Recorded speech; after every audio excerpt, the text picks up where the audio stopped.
Ja, her har vi videoen at være til grin. Det er en Platinum-video, jeg lige har fået fra Platinum i dag. Jeg drejer nu på knappen. Vi ser, at videoen virker jo. Det skruer rigtig op, og hvis I kigger godt efter, så kan I se, at man ikke rigtig se det, men efter det her program, muligheder. Så kan I se, nu prøver jeg for eksempel at trykke på det, der hedder menu. Hvad tror I, der sker? Ikke en skid. Så er det mærkeligt. Så prøver jeg at trykke på det, der hedder autoscan. Der sker heller ikke noget. Så kommer der ellers sjoveste. Det er sådan en knap, hvor man kan tune på. Jeg drejer. Så vil jeg lægge mærke til, hvor meget jeg kan dreje. Så lige illustrere. Sådan der drejer vi tilbage i en bevægelse. Jeg kan faktisk dreje så langt, så I kan se fingrene her. Det er jo ikke specielt morsomt, vel?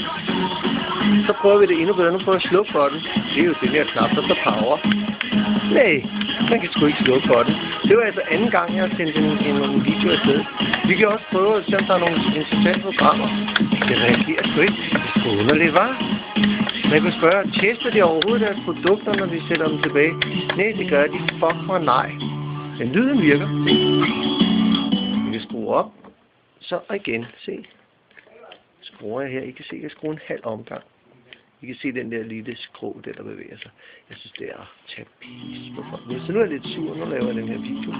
Og den skal de så have i hovedet. Hej hej.